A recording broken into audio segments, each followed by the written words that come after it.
Cool.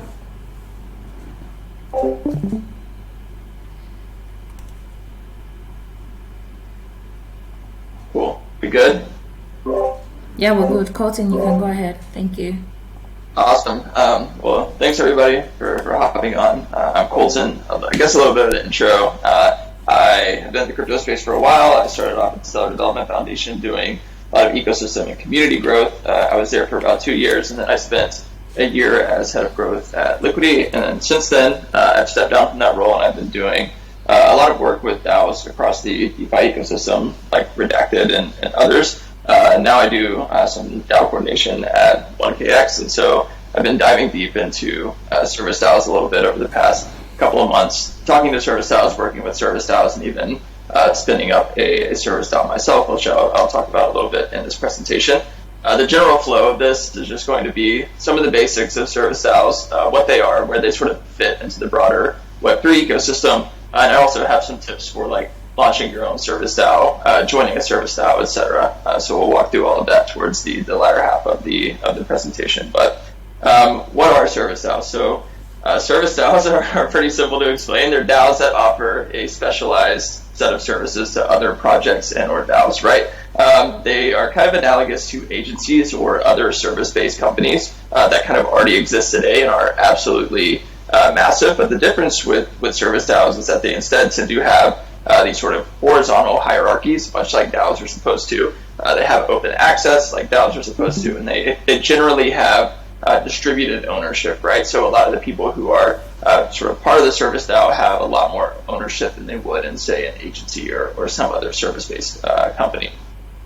So that being said, like Service DAOs don't represent this sort of crazy new paradigm or new way of working, right? They're really just a newish way of organizing expert talent and then completing specialized work within their niche. So some examples of Service DAOs are things like Risk DAO, Metaportal, Llama, Intern DAO, Vector DAO, so on and so forth.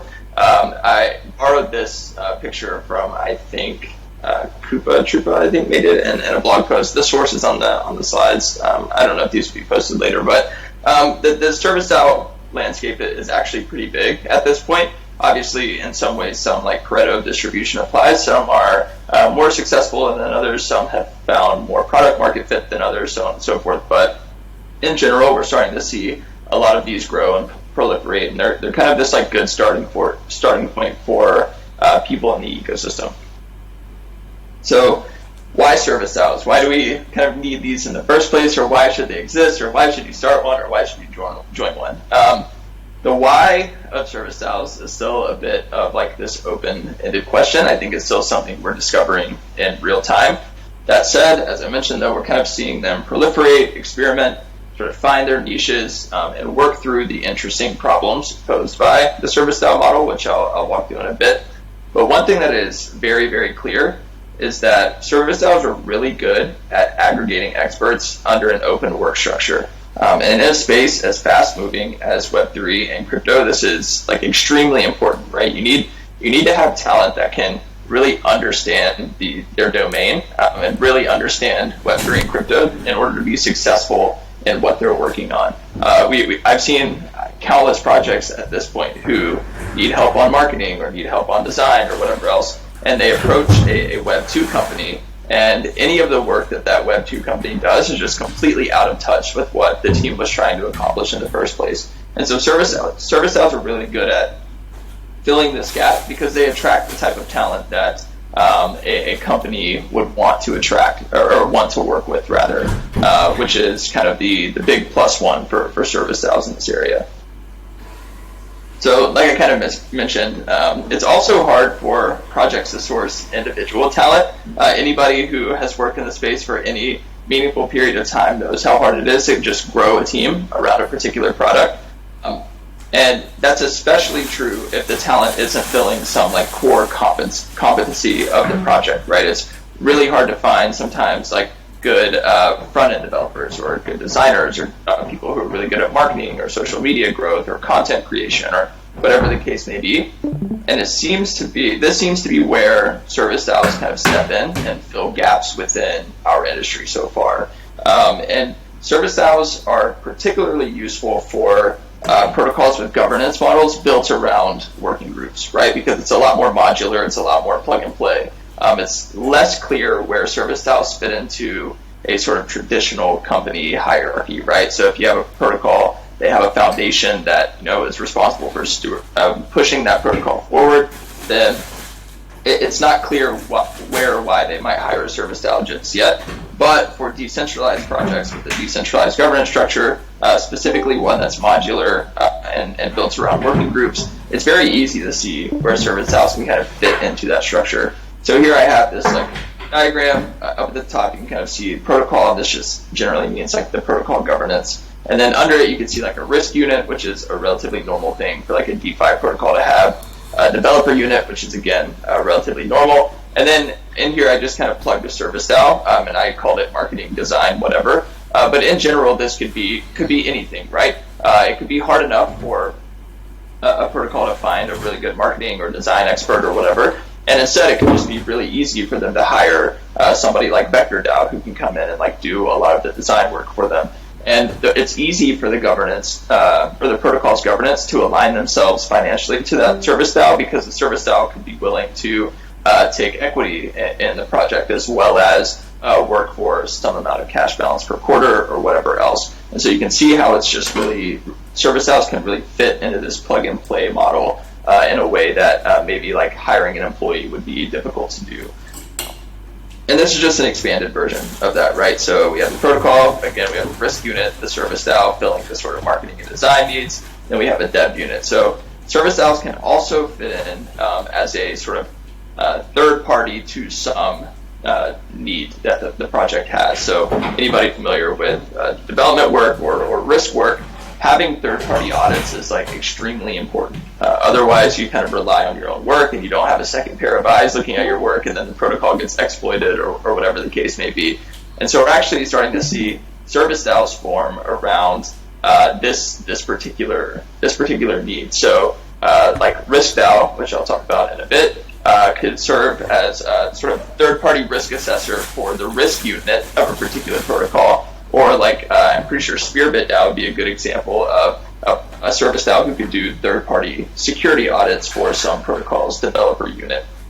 And the reason these are kind of cool and that they exist is that they aggregate the talent that's not otherwise working at somebody like Trail of Bits or Omniscia or some of these other I guess for lack of a better term, centralized or normal companies, right? And so people who maybe have a little bit of free time, they can aggregate, they can form a service DAO, and they can kind of form around this third-party desire to get audits done or risk assessments done or whatever the case may be. So it doesn't have to necessarily fit directly into a protocol's governance structure, but it can be sort of parallel to it, right? It can just be this sort of on-demand resource that a protocol can tap into. So there's a lot of opportunity here for service DAOs that fit into protocol's ecosystem. It just depends on the type of work that they do, the type of relationships they want to have with clients, and how directly affiliated they want to be with a couple of projects. Because it could be the case that a service DAO gets spun up,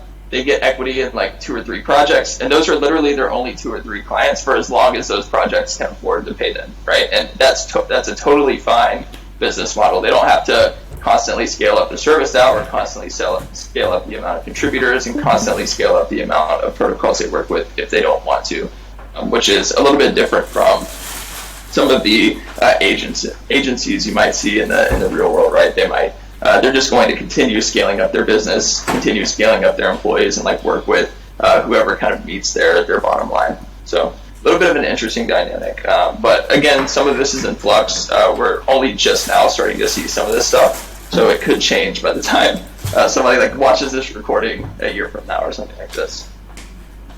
So I've highlighted a few of the sort of benefits of service DAOs already, but some of the other benefits or some of the benefits that I might not have been clear on include specialized work with like-minded individuals. So this is really an important point around topics like governance and tokenomics or maybe smart contract auditing, so on and so forth. Some of these more niche skill sets, it's really hard to find specialized work in those areas. And so service DAOs are popping up to kind of fill that need.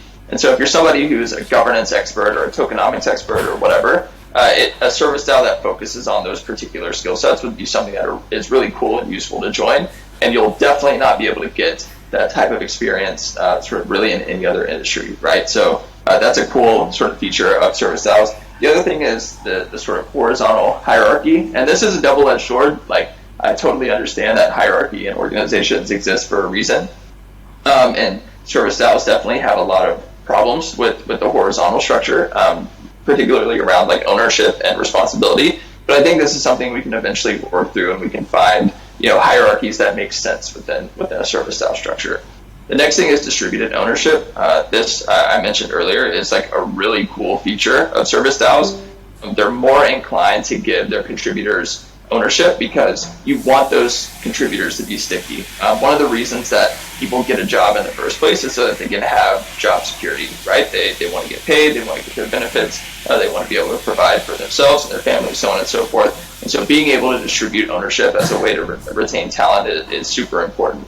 And you're just not really going to get that in the sort of traditional like agency or freelancer life, right? And so to be able to get that within a service DAO, I think is really cool. The next thing is flexibility. So DAOs and service DAOs and DAOs in general offer a lot of flexibility for the worker. It's a lot more akin to like freelance work in that way. You can kind of pick and choose the type of things you want to work on. You can pick and choose the type of responsibilities that you want to have within the organization. And because the organization is relatively fluid under a DAO structure, it can kind of form around the things that you're not doing, right? So if you only want to do one or two particular tasks, but 3 or 4 tasks need to be done, the service DAO can kind of fill the gaps there, and you can only kind of focus on the things you want to do.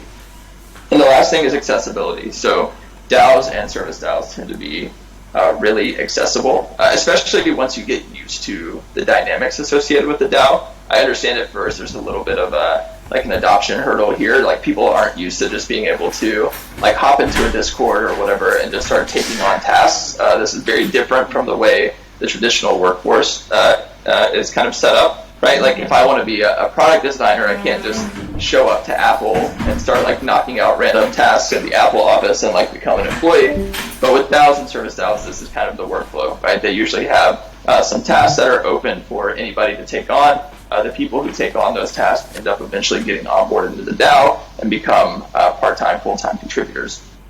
So that accessibility is really key. It's a really useful way for new people to get involved in the space, or really talented people to get involved early on at the particular service DAOs they want to get involved with. So with all the pros, there are still a handful of cons, which were actually outlined. So Terry from 1KX wrote this really helpful piece called Service DAOs, Landscape Challenges and Solutions. I think it's one of the most comprehensive pieces about the challenges that are currently facing service DAOs today. A lot of the issues that are brought up in this blog post in particular are also issues that DAOs in general suffer from. So this is kind of more of a broader critique of or a broader overview of the landscape of DAOs.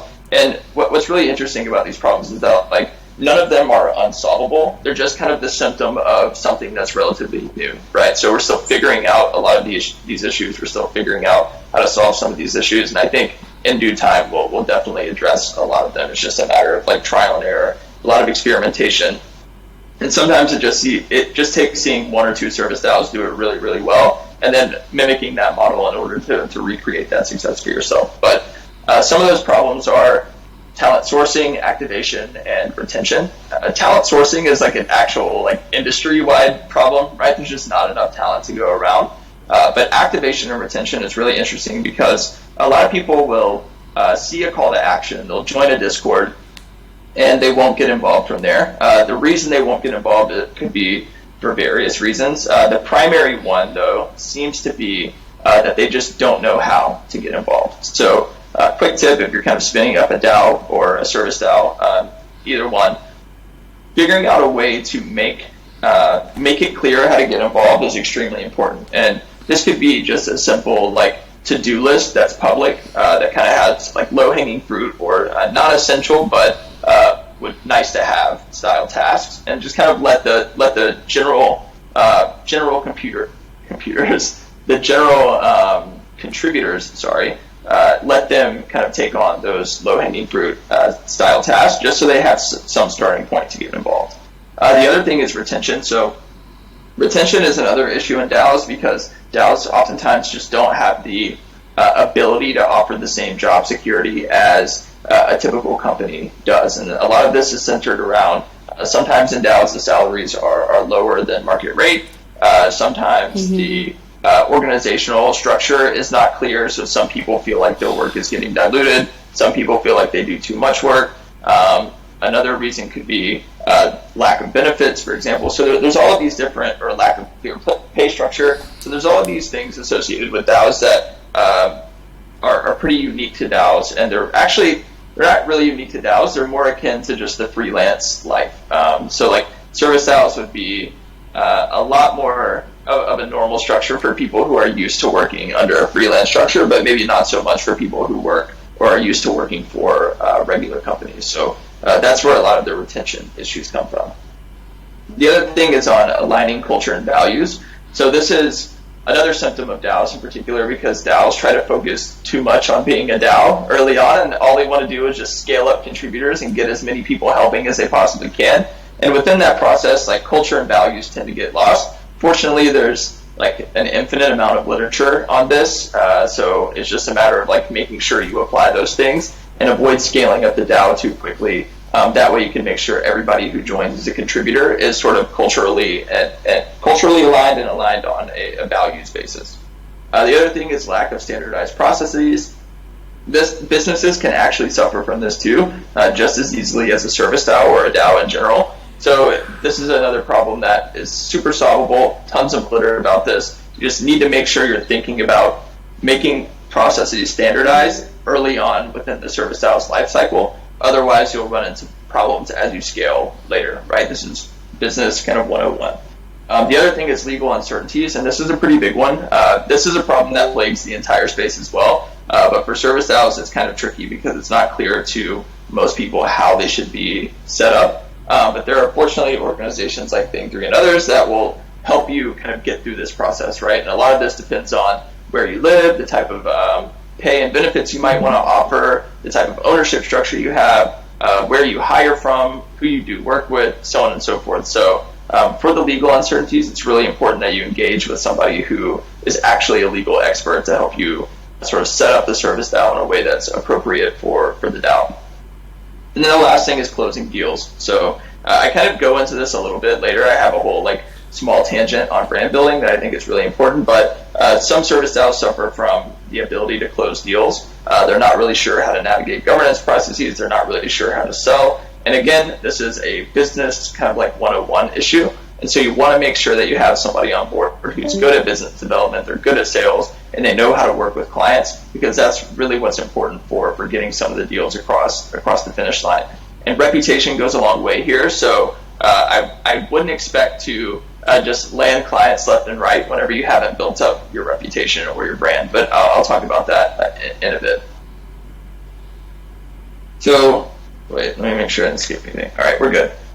So launching a service DAO. A lot of people, one second. A lot of people are interested in launching service DAOs, or a lot of people have already launched a service DAO, but they're running into some of the problems we kind of talked about earlier. And so here's some of my general guidelines and tips on kind of how to avoid some of the common pitfalls that I've seen so far among the service DAO sort of ecosystem. Launching a service DAO is literally no different from launching any other business, right? So those wishing to start a service DAO or launch one should consider product market fit first. What type of services do you offer? Who will your clients be? Is there demand for the thing you're offering, etc.? You have to kind of walk through all of these essential steps to know whether or not it's a good idea to launch a service DAO, because the reality is that people aren't going to work with your DAO just because you're a DAO, right? They want to work with you because you're a business that does good work and that you have good talent under your umbrella. So this step is paramount. And if you haven't answered all the questions, just do launch your service DAO yet. Think these things because they're extremely important. So if what you're launching will struggle as a business, will most certainly struggle as a DAO. Actually, it might struggle worse. because like using money and or token will not solve these essential problems for you, right? You have to answer these essentials first, and then do all the rest. So again, launching a Service DAO, no problems for the need of their business. And okay, so this is here's the tip. So again, establish the business model first. In my experience, it's better to source at least one client for your network before launching the DAO. This is Colton? Sorry, yeah. Sorry to interrupt. Your audio just suddenly got really spotty. I'm not sure. Okay. Am I Yeah. Am I back? Is it still spotty? No, you're back. You're back. Okay, cool. Sorry. Yeah, let me backtrack for a second. So, all right, key tips on launching a Service DAO. One, like I just mentioned, establish business model first. Two, it's better to source at least one client through your network before actually launching the DAO. And this is very similar to being a freelancer, right? Like, if you're a freelancer, you usually don't start a sort of design business or an advertising business or whatever the case may be, unless you already have too many clients for you to scale up to meet demand or to meet the demand, right? And then you start hiring one or two friends, and then you eventually scale it up to a business. I think Service DAO should kind of work the same way. So land a client or two first, and then build the DAO around the fact that you already landed that client. It'll make your life way easier. And that kind of folds into the third point, which is make money first and worry about being a DAO second. We see a lot of people focus on the DAO aspect of being a Service DAO, which I think is like the least important thing, because at the end of the day, money is what pays you, it's what pays the people who work within the DAO, it's what makes sure that the Service DAO can survive over time. So prioritize, again, getting clients, making money, and then figure out the DAO philosophy and structure as you're going, rather than spending too much time on that early on. Next thing, I kind of touched on this earlier as well, don't scale up contributors too quickly. This, again, could lead to structural issues, could lead to culture and values issues, so on and so forth. It can also lead to issues where you have too many contributors and not enough demand on the business side, right? And so how do you keep all of these contributors or surplus contributors retained if you can't pay them because you don't have enough business to actually pay them? So make sure you keep contributors small at first and scale them up as you would any other business. And the last one, which I'm going to go on a quick tangent about, is building your brand. I've talked to, I don't know, it's got to be at least like 15 or 20 Service DAOs, and I've seen a majority of them kind of skip this step. Like, brand building is extremely important in business. It's extremely important if you're launching a Service DAO. It's extremely important in the world at large. You have to do this. So just because you're a DAO doesn't mean you get to sort of skip to this step. You have to do it. A quick tangent and using sort of Risk DAO as an example. So Risk DAO is a DAO we launched about 2 months ago that basically offers risk assessments to DeFi lending and borrowing protocols. Or there's sort of like third-party audits for different risk parameters within those protocols. I personally knew that reputation was going to be key for this because some of our big competitors are Gauntlet and a handful of others, which have huge brand reputation. So we made this a number one priority, right? Like, we wanted to make sure that people knew and trusted Risk DAO, and this is still a work in progress, so you can kind of like track the progress in real time. But we launched this in May, have already landed 2. Well, this is actually out of date. Now we've landed 3 recurring clients, grown to kind of like 1,500 plus followers, and gotten thousands of impressions across our tweet and our bad debt dashboard, which is kind of a public good that we have for tracking bad debt across the DeFi ecosystem.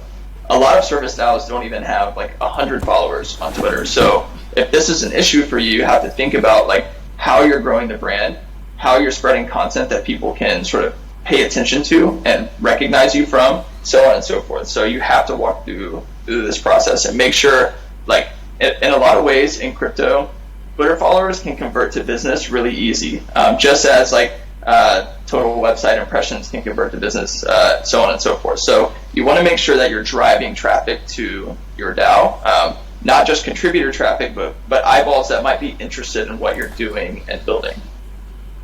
So quick tips on this, like how to quickly grow a brand. Offer value first, so give people something they want to read and engage with. An example of what we did at Risk DAO was we launched the bad debt dashboard, which I referred to earlier, which is this sort of public good for tracking bad debt within the DeFi ecosystem. And so for users, this is really high value because they can see how risky a lending or borrowing protocol is before they actually put their money in it, which is super important. So we made sure we built this and offered value to the ecosystem first. The next thing we did was just slap our logo all over everything. Like if you've noticed, the Service DAO logo is on every one of these slides, so I'm still doing it here because people recognize logos. Your logo doesn't have to be like this sick, in-depth thing or anything like that. People just need to recognize it, right? And so when they see the type of work you do, they instantly associate it with your logo and your brand, and then eventually you sort of build a reputation based on the type of work that you put out. And then you leverage that engagement to become an authority in your domain, right? So one of the things we're trying to do at Service DAO is become an authority in the sort of risk assessing domain. Gauntlet has done a tremendous job of this. So if Gauntlet says that a protocol is safe or unsafe, people pretty much take it at face value, which is an extremely important characteristic to have because now you have domain authority and your ability to convert clients becomes a lot easier. And again, this is just further highlighting that point that authority sells. You have to have authority in your domain or otherwise you're going to have a hard time selling clients. This is true in marketing, it's true in design, it's true in auditing, it's true in developer work, legal work. It's true in every single domain, so don't take this lightly. And again, you can kind of see like very quickly within 2 months, we have these like big influencers kind of tweeting about Service DAO and giving us authority, right? So like this type of engagement is extremely important, and getting such shout-outs like this and such a stamp of approval like this early on is going to be really pivotal for converting business later. Wait, I've already covered all of this. Yeah, okay, cool. I already covered the launching a Service DAO thing, but I think I just added this in as like a quick summary in case everybody missed it, so I'm not going to read through it again for the sake of time. So joining a Service DAO is the last thing. This is the easiest process. You just have to make it easy for yourself. But I understand that there's like a little bit of a mental hurdle here, as I touched on earlier, for sort of joining open organizations. Quick tips from me are sort of understand your expertise. So know what you're good at, know what you want to work on, know where you can offer the most value. And then joining an organization from there becomes very easy. Decide on the type of work you want to do. Again, this is just figuring out like, if you're a designer, do you only want to do logo work? Do you only want to do product design? Do you only want to do maybe Twitter graphics? Like what do you want to do?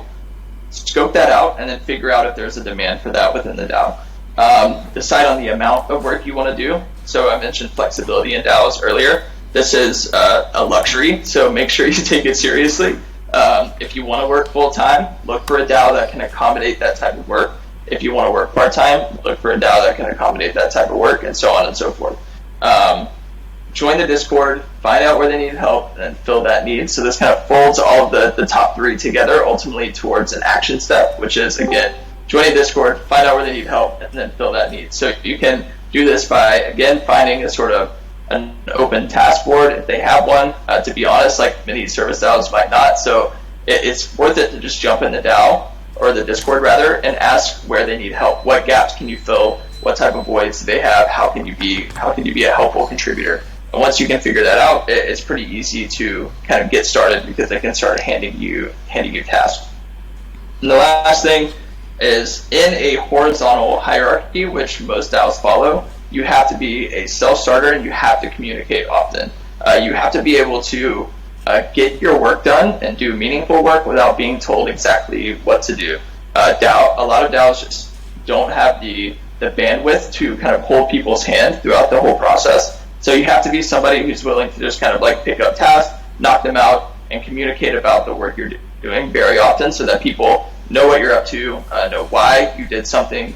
They need to know whether something is complete, so on and so forth. So getting involved in a DAO, relatively easy if you follow all of these steps. So don't worry too much about it. It's never as hard as one might think it is. And that is pretty much it. And I think I did it with no time to spare. So cool. Awesome. If there's any questions, I think I'm over time, so I'm down to chat about it in the actual Discord chat. So awesome. Thank you, Colton, for Actually, that.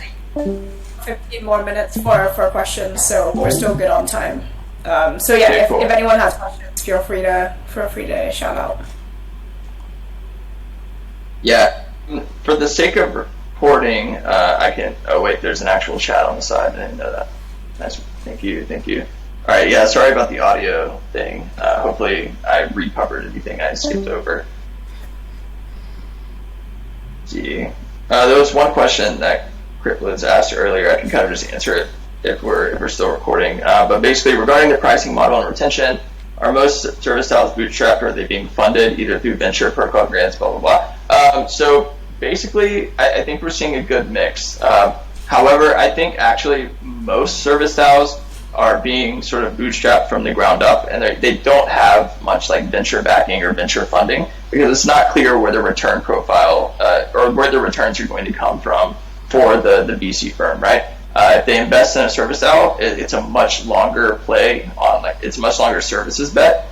So it's a lot harder to reason about making money within like a 5-year time frame, right? So a lot of them are starting to just bootstrap via clients and generating real revenue. So that's what I'm mostly seeing.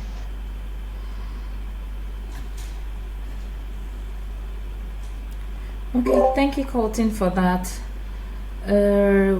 Without any further questions, any other questions or comments or feedback, or just a thank you to Colton for this expository on Service DAOs?